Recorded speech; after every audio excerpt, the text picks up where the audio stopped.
Yeah, I wonder if that could offend French people. Because it's of course.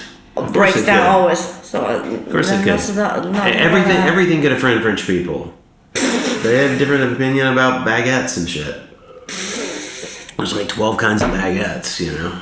They need a reason to complain, ideally. If not, they'll invent one. They'll complain about nothing to complain about. That's not going in the video. Or is it? Welcome back to Shay Davis. I'm Brendan Davis, and you might recognize someone you haven't seen that much of lately. I'm Susie. I'm glad I come back. Me too, because I didn't know if we're going to keep doing this if you couldn't join us. This is our 1 year on YouTube video, and we made some notes about the kind of things we want to talk about, but it's not scripted, and other than right now, and when we say goodbye later, we're just going to be looking at each other and talking, because I am curious, you know, I'm curious to know what your experience of all this is. And it's really crazy. I mean, something that's funny is, you know, we've been on YouTube a year, and we had our reasons we wanted to start it, and I figured we'll talk about that. And we had our ideas of how it would go. But we've been in France actually 2.5 years now. And we just so happened to have captured this last year, which, you know, I mean, I might have thought that the hardest part is, having the baby and all of that. And in retrospect, at the time, that was the hardest. But then this year has probably been the hardest. So, you know, this story, particularly for today, it's not about moving to France. We've covered that. We did videos about how to do this and that and the other thing. But it's really been about us allowing strangers to watch us during this incredibly eventful year. So thanks to anyone who's come along for the ride with us. But, you know, when we started the channel, we talked about a lot of things, but what did you think Shay Davis would be? It's a lifestyle kind of a thing. It's like, do you remember when we were kids?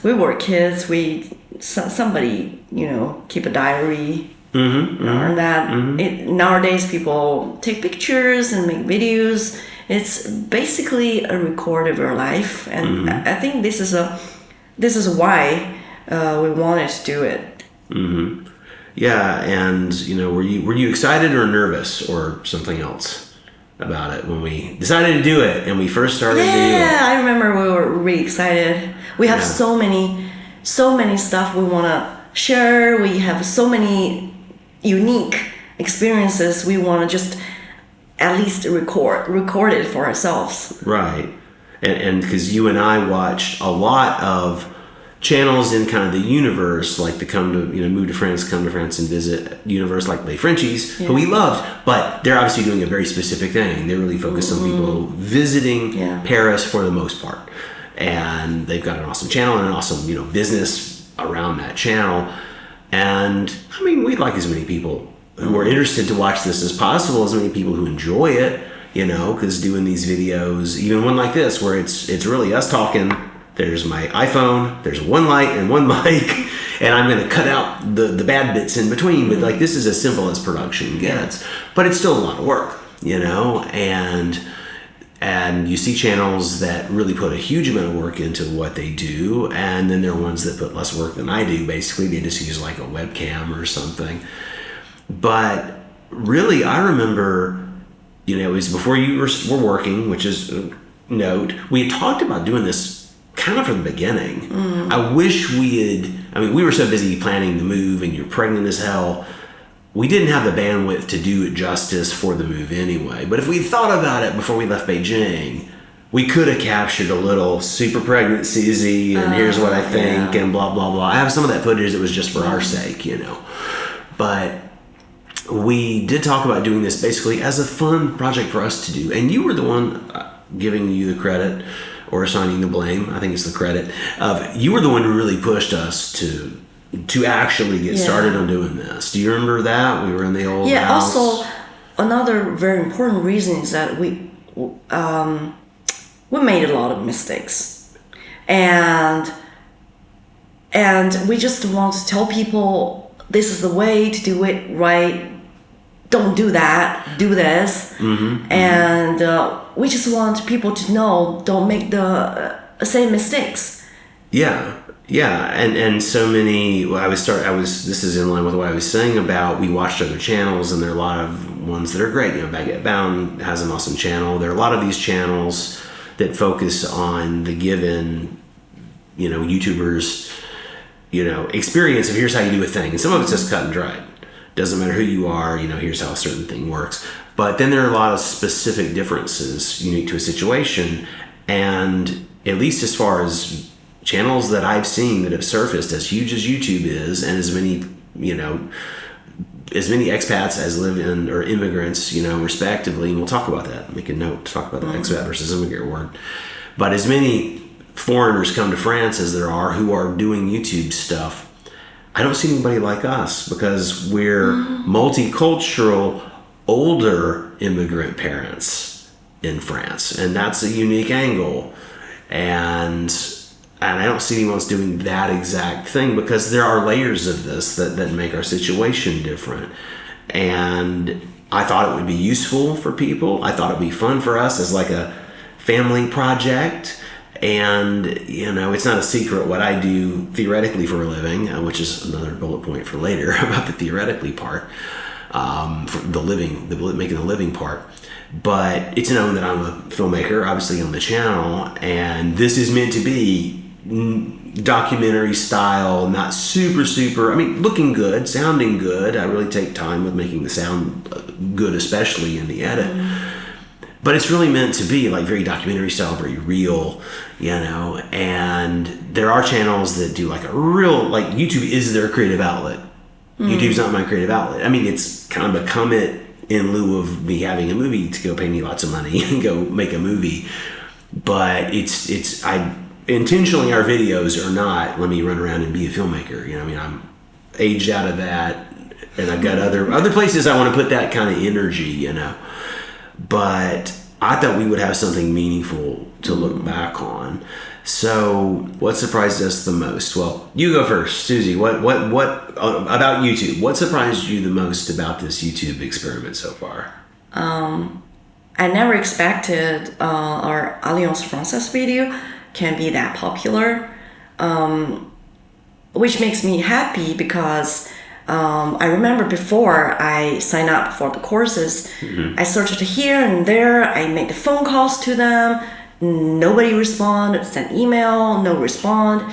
So I wished I have something similar content ready for me to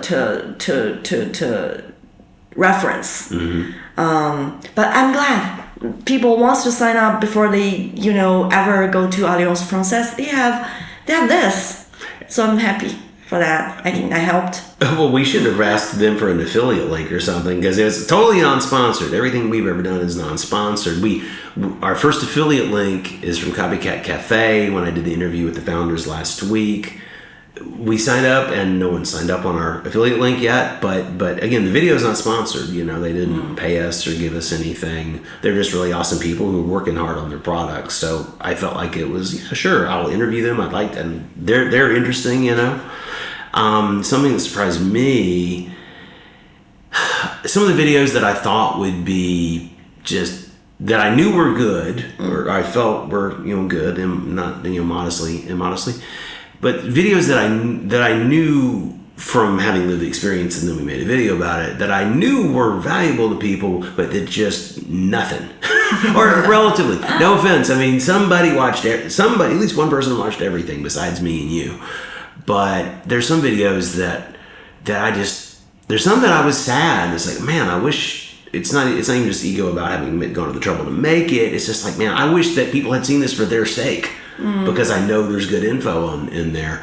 But go ahead. Yeah, you know what? Sometimes algorithm is sucks. It's just sometimes AI is smart. Sometimes they're just very straightforward, and they probably they recognize the stuff based on tags. Absolutely. So whenever they tag you this, if you want to do something else, they just get confused. Yeah.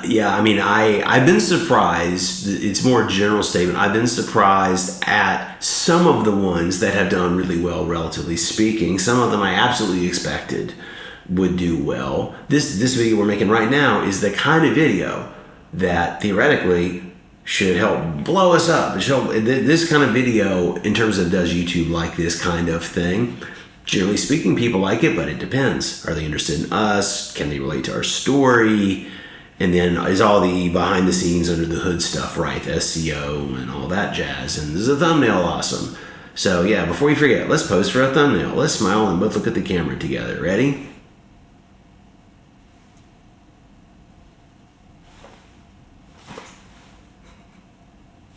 I'll pull the thumbnail out of there. A little behind the scenes magic. I may not cut that out of me saying that. I probably won't, because you're laughing a genuine laugh, which is always my favorite sound. Okay. In addition to Jenny's laughs. For me, I think the biggest surprise is really it continues to be the overall response. You know, what people are interested in, what they're not, and we're not chasing. I mean, I have been through periods where I've tried to engineer more success and more views. Very, very much so. Full disclosure.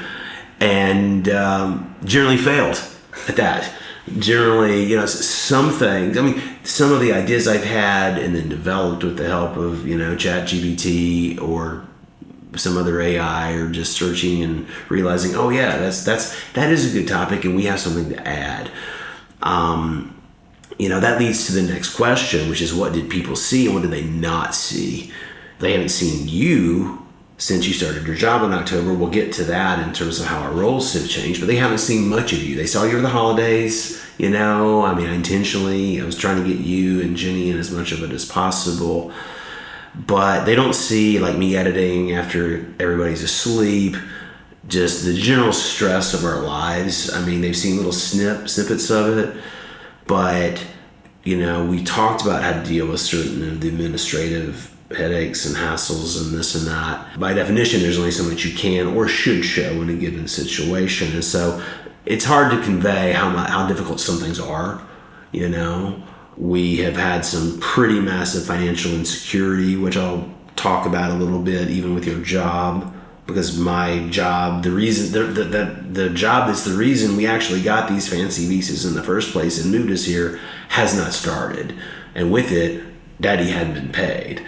So that's been its own thing, and you know, I appreciate you dealing with it as well as you have, and not making me feel like a bigger piece of crap. You know, we're both busting our butts, though. We're both really are busting our asses, and there's other stuff going on, and there's reason to be optimistic on the Brendan's creative universe front, which is, again, we'll talk about. But trying to protect a certain amount of our privacy while sharing publicly on the internet, you know, how do you feel about that? I mean, occasionally, once in a blue moon, there's a comment about, well, you really shouldn't show your daughter and blah, blah, blah. And it's like, I appreciate that, but we don't use Genny as a prop. I mean, because God knows I've got thousands of hours of cute footage of her if I was trying to use her as a prop in the edit. But we're also doing this to document her growing up and to have a record, you know. My iCloud will probably disappear at some point, but YouTube is forever. Yeah, she's so cute. You can't just, you know, ignore it. How can you? Yeah, exactly. It's not fair to not share the cuteness. And by the way, Genny loves to watch herself on the video, so she could watch that Easter from last year. Absolutely, she does. She loves over a million times already. Yeah, and by definition, if she's looking at like your phone or my phone, I'm not shooting a video of her looking at your videos on your phone, you know, but she loves that. I think it's been in terms of what we choose to show how you make a video about. So there are so many channels that have covered. I mean, we have now covered the hell out of the basics in terms of here's how you figure out what visa you need. Here's how you here's how you get a rental guarantee. You know, we've covered so many of the basic things, and there are a lot of channels that have done that great, and they continue to do that. And what I see some of them have the problem is they're trying to find new ways to say something about the same thing they talked about 5 times. And to their credit, the best ones do that, But part of our evolution we'll talk about as we go here is we know what kind of channel we are now. It took a minute. It took a year. Yeah. It took a year. But, and I'll say my grand speech for the end about this, because I think I have one kind of in the back of my head. But, the reality is that YouTube just shows these slices of life. It's not the whole picture. And I feel pretty good. Do you feel good about what we've put out there so far? Yeah. I'm also very happy with the communications with people, have the, same problems like we did. So I love that. Yeah. It's been, I'm not saying this to pander for comments. I'll save that for the end of the video. But in all seriousness, there have been so many meaningful comments, and I do feel like we've made a lot of kind of virtual extended friends, and depending on the video and the topic and whatever, if the moon's in Aquarius or who knows why, but people come and go. Sometimes there's a bunch of comments and it's like, oh, I haven't heard from her or him in a while, and then here they are and they're real engaged, and people have their lives. So everybody doesn't need us in theirs all the time, but it feels validating for us doing this for the public purpose, to me anyway, if we get that feedback. So I really appreciate it too. So our next topic is parenting and watching Genny grow up, and we see growing on YouTube. So what's something that you noticed about Genny growing up in the last year? Then we also have maybe a little... The big milestone was actually the Christmas. Last Christmas, we took Genny to the Christmas marché. You went by the mall, the Christmas, the hot wine. The mulled wine. Yeah, the mulled wine. And I was watching Genny, and Jenny's been seeing all the tingling lights, and starts saying "Twinkle, twinkle, little star" in Chinese. Because that's how she learned it first. She learned "Yi shan, yi shan, shan, jing, jing." And I was like, huh? She couldn't speak like any sentences, or she couldn't even say "yi shan," the two words. But somehow she was singing all those twinkle lights. Little twinkle motion. She all of a sudden singing the whole sentence. And I was so surprised. That's a big milestone. And now she's almost 2.5 years old. She can say so many stuff, say so many songs. In 3 languages. It's always a mix together. Yeah, which is hilarious and awesome. And we have a huge change in the house. With your mother just moved here. We'll talk about that more later. But my really awesome mother-in-law, Susie's mom, she only speaks le chinoise. Pas d'anglais, pas de français. So I've been working real hard on learning French all this time, and got too busy to pick it. Now I have to relearn Chinese to be able to communicate. But so it's going to help reinforce Genny learning her Chinese, which I'm excited about. Especially dialects. Yes, because Grandma has a specific dialect from the Ordos area. But yeah, so like watching Genny, and then today, what you're saying about how she went from didn't really have even complete simple sentences to all of a sudden she started singing "Twinkle, Twinkle, Little Star" this last Christmas in Chinese at the open market. And then today, actually earlier today, before we were sitting here to record this, you did your first shift, because today is a Thursday. Spoiler alert! I'm going to edit this. This will probably come out Friday night. But the Thursday morning shift, where we accompany the kids, there are 2 parents who show up and do a few-hour volunteer. Either half the kids usually go to the city gymnasium, and the other half go to the open market to walk around for a couple hours. You do this fun stuff, and you help play with the kids at the daycare otherwise. And Susie, you had to burn you have a bunch of paid vacation days that have stacked up that we don't got no time or money for vacation. So you have to use it or lose it, and so you have taken off each of the next handful of Thursdays for a while.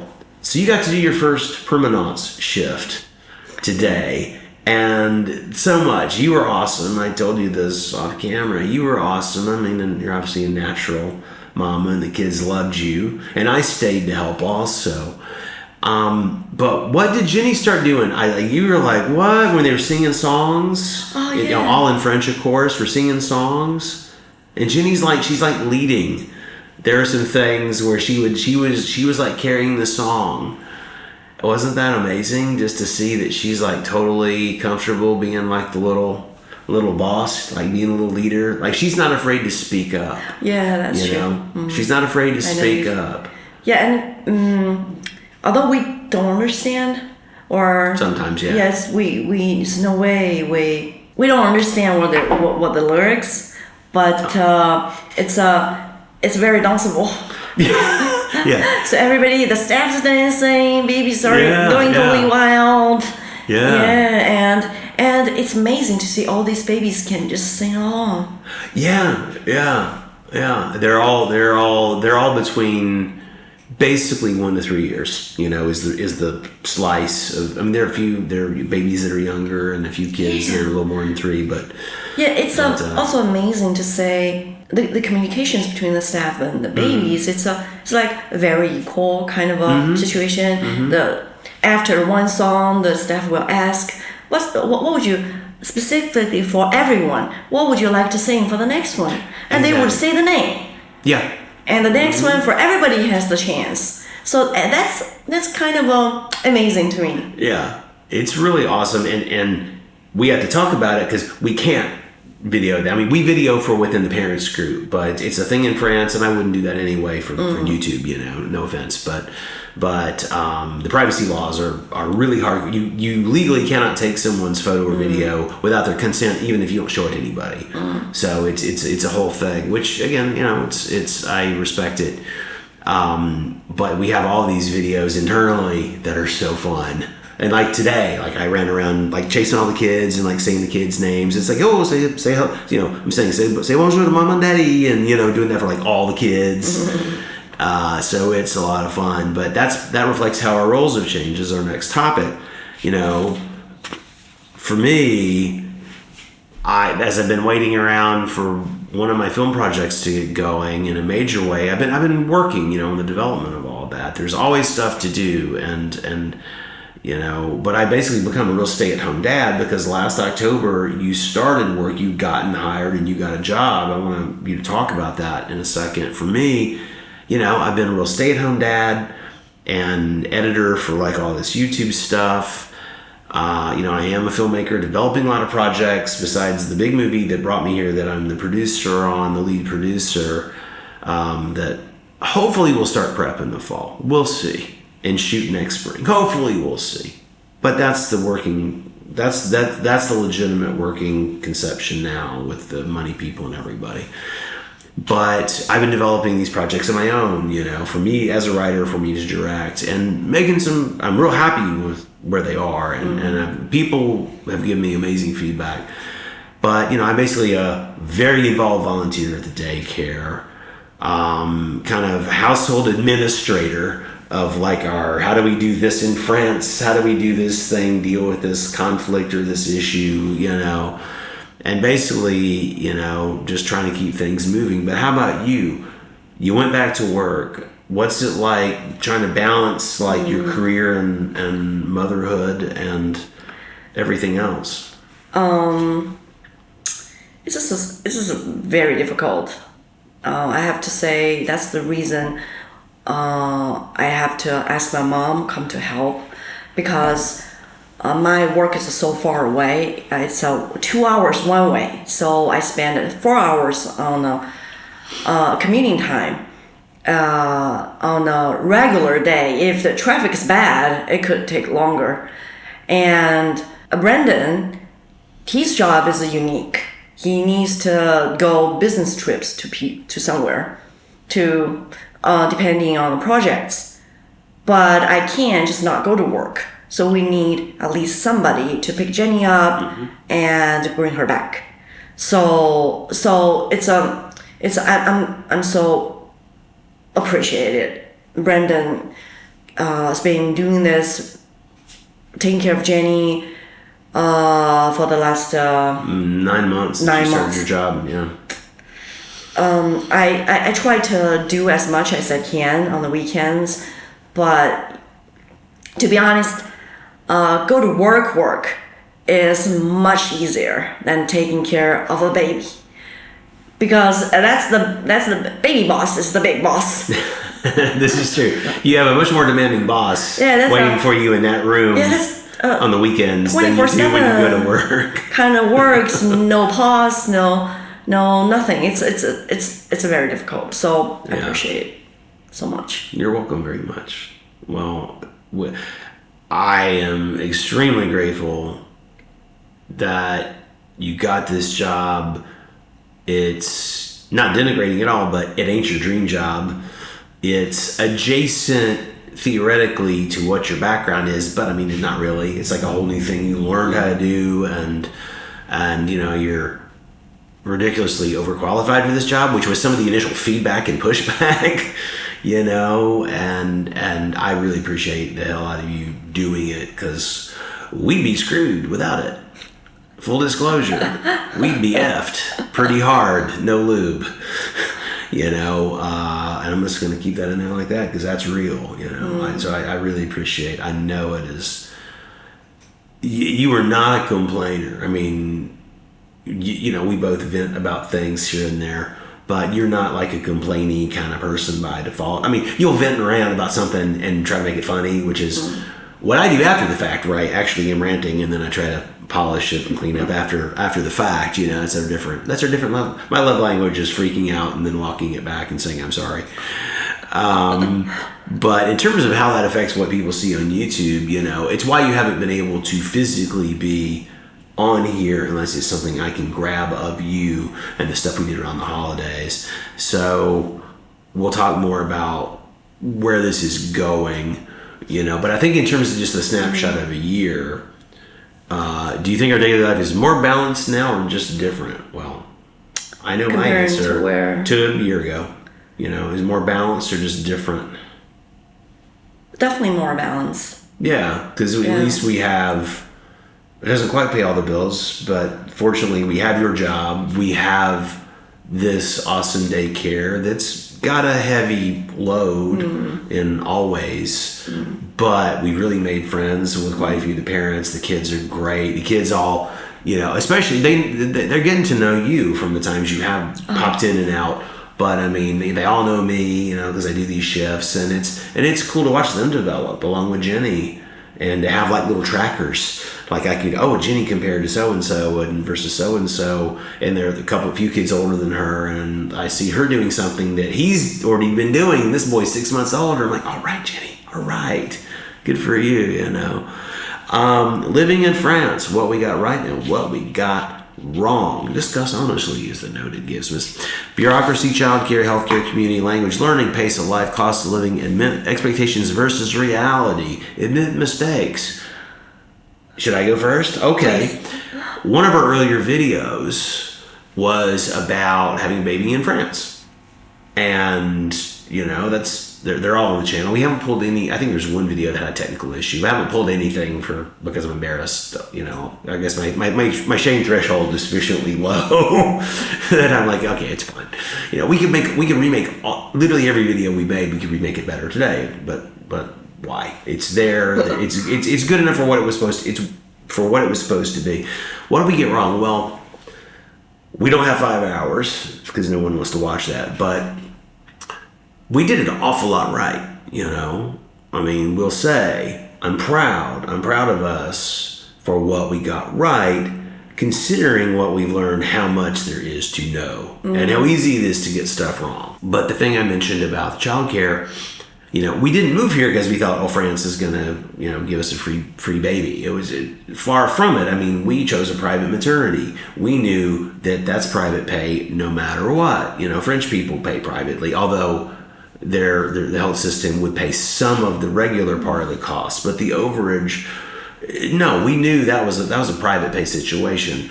But we very confidently, on that having a baby in France video, very confidently, we're giving you the game plan as our friend and occasional enemy ChatGPT laid it out for us. Well, France will give you this, basically there's some flat out mistakes, but it's what we knew. And again, searching it seemed to validate that like you get a certain amount of money for having the baby.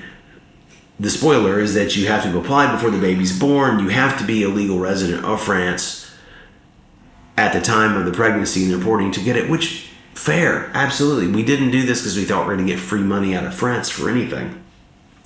But we go on and on about it because that's what we were told. And then when you search it, even aside from ChatGPT, you search it, all the information is telling you, yes, you can, this is how it works, that's how you do it.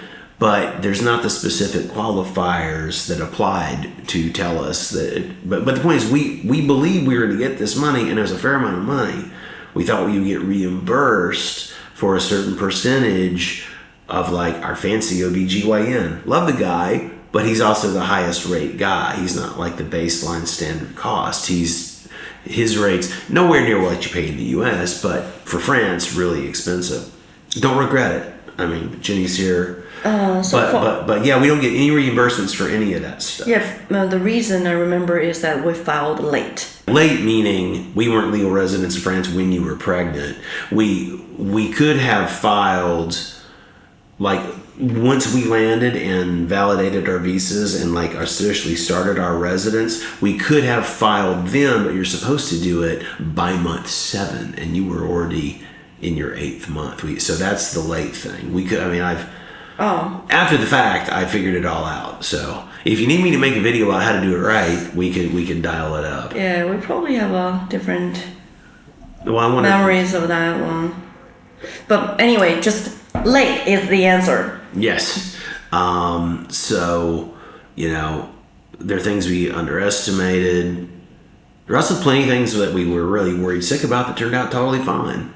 How about you? Things just within this last year especially, a lot of which we documented, like getting your residence card was a whole adventure. Talk about that. Like, what was that like? It just took so long to get my Carte Séjour, but I'm so glad I got it before I went to UK for training. She had to go to the UK for job training for this new job. But yeah, because I was worried if without a card, just a piece of paper could be a problem. That's right. So I'm so glad I got my Carte Séjour before last October. It was right before because we prepared the whole dossier. Yeah. Thinking, because we knew you had the training trip, the first of what turned out to be 2 different weeks going to the UK. We had the whole thing prepared. And we did a video about using the Maison du Justice et du Droit. We had them helping push and follow up. You literally got the message to come pick it up. You picked it up just a few days before you went on that trip. Because we had the whole folder full, ready to prove she's legit. And I was hoping it would work if you had to use it.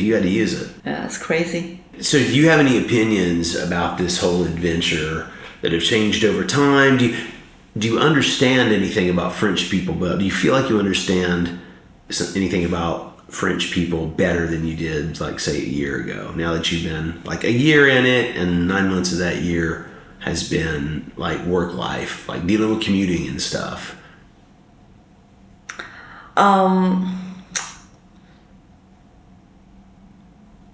It's complicated. Say it. It's complicated. Say it.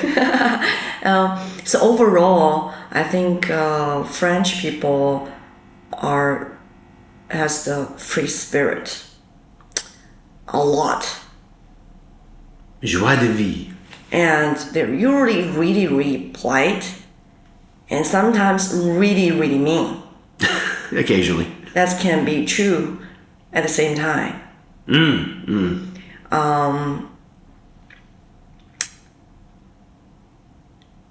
Say it. So some people are just really assholes sometimes. This c'est vrai, y'all. C'est vrai.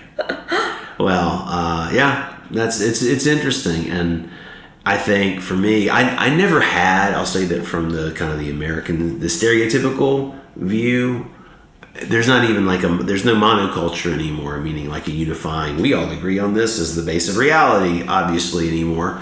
But what used to be the stereotypical American view was some version of the French being rude or lazy, etc. And I mean, they're rude and lazy people everywhere. I don't think there's something specific about French. We talked about this in some videos, because there's a default to a blank resting face, what I call resting French face now, is that's actually the politeness. Like there's this concept like, why don't French people smile more? Well, they don't believe in fake shows. They don't believe in shows of fakery, fake affection. It's very offensive to have fake affection. And so just smiling, if you just like smiling by default, they think you're stupid. They think you're stupid. They think you're simple, or that you have an agenda. Like you're trying to reach in their pocket, grab their wallet or something. I feel much more educated about why people have these misinterpretations and such, So that's been really cool. Like I feel like I've put together a lot of things. Basically, the reality, why the stereotype is the stereotype, and what the reality is in a lot of cases. It is true that, again, complaining is a national sport. People like to discuss and debate, and that's a thing. I've known quite a few Italians, and I have one really close Italian friend, and have been to Italy with business projects and dealt with colleagues and friends and family with him and his circle.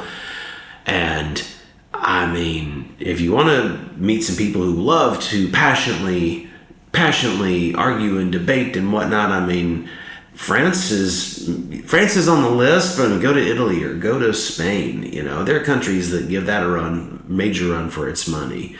So I feel like I have learned enough that I'm happy that I understand the stereotypes better, and I can, through the videos, where appropriate, I'm always trying to share things. It's not just like, here's how you apply for your Carte de Séjour. Here's how the course flow of Alliance Française A1 intensive. I mean, that's like those types of videos are what we call explainer videos. Let's explain to you, here's how a thing works. Step 1, step 2, step 3, process A, B, or C, depending on your situation. And those are useful. We made tons of those. Channels we follow, we've learned a lot, have made tons of those. But I personally always want to try to share stuff to make other people smarter about France, like things I've learned. Maybe I was dumb about it before. There's plenty I was dumb about. What I was just saying, I'm not trying to say I'm so smart. I'm simply saying that's one area where I didn't have a negative impression by default that I had to overcome. But I see it and I understand why it exists. And I would say that's not YouTube specific so much, but occasionally there are comments.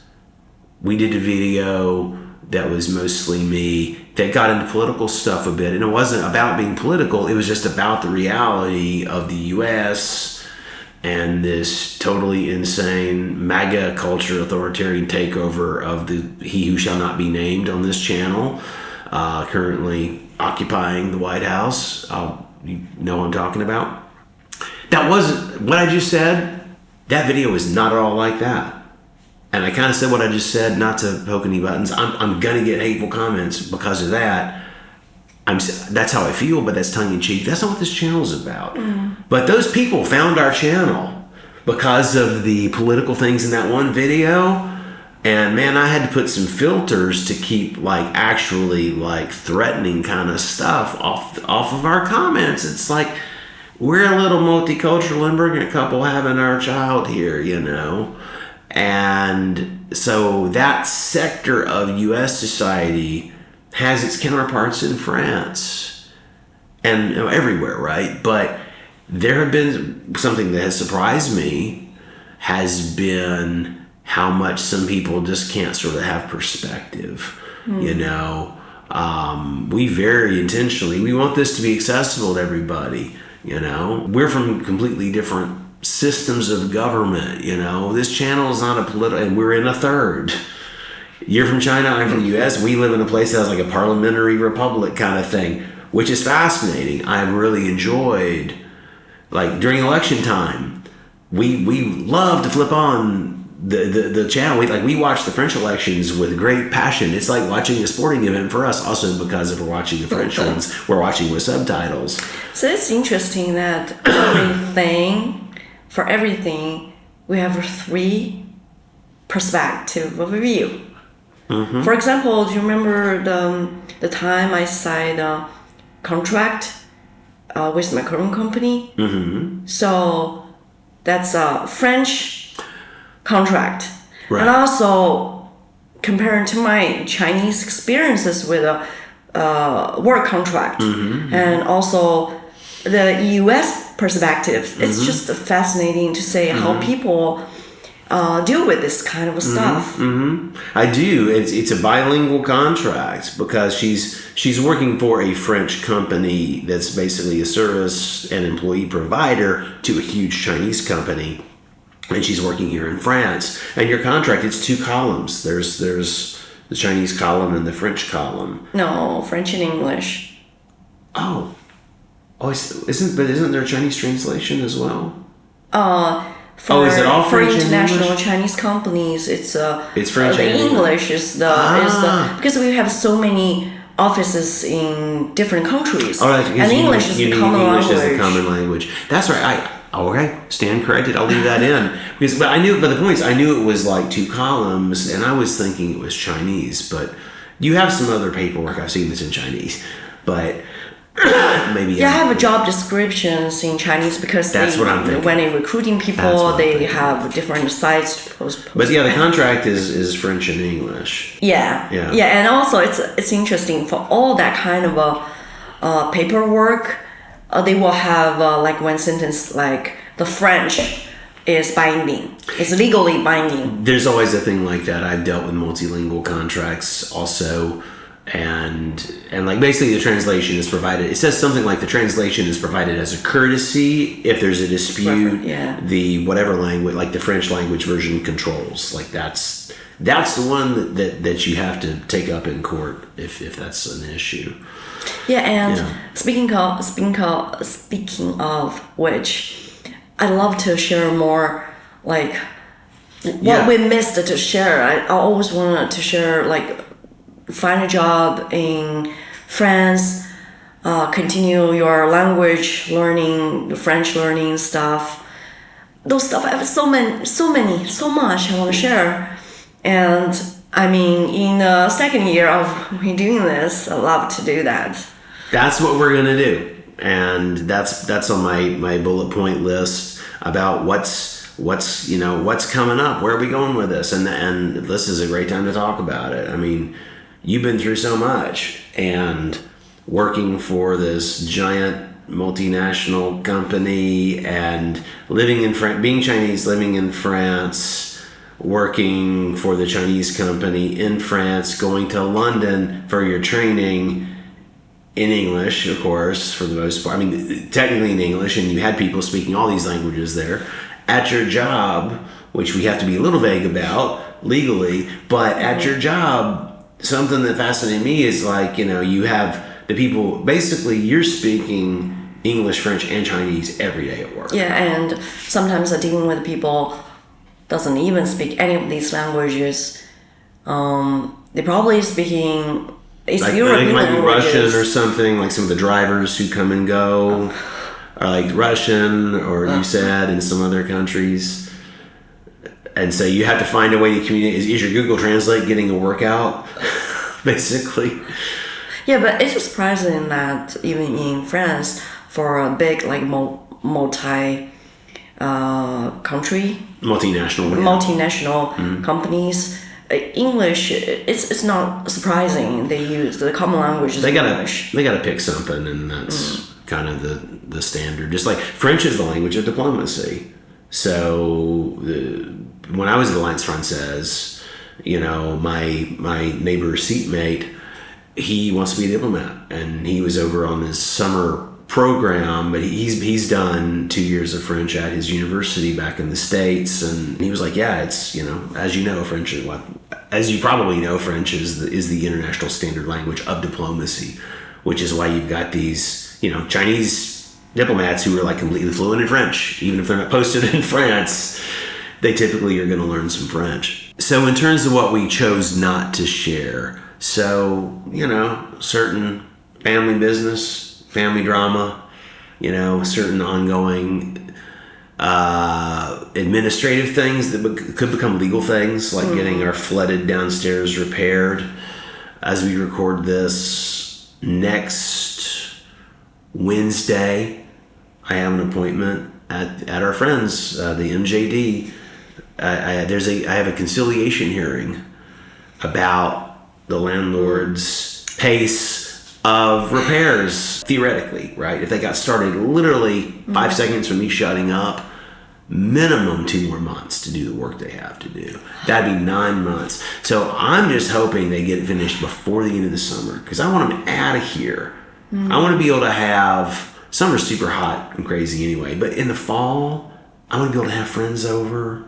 We need to have a room for your mom, which will later be Jenny's room if we keep staying in this place.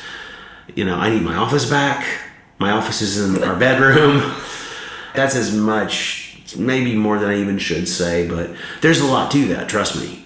That's 1% of what I could say on this topic in a way that would be interesting. So do you feel like we've overstepped? Do you feel like we've overshared in anything in general, with this channel? I don't think so. I really don't think so. We have so much stuff we want to share. Yeah. It's just the problem is the time. Yeah. I wish we have more. Well, so wrapping this up, we'll talk about what comes next. And you already teased it. Susie is coming on back in a big way. We're going to start getting her in front of the camera, talking about Susie World stuff. We'll do things like this. We'll do more produced videos that have the two of us too, besides just this kind of like, hopefully by the time I'm done, well edited, but basically a video podcast is what this is.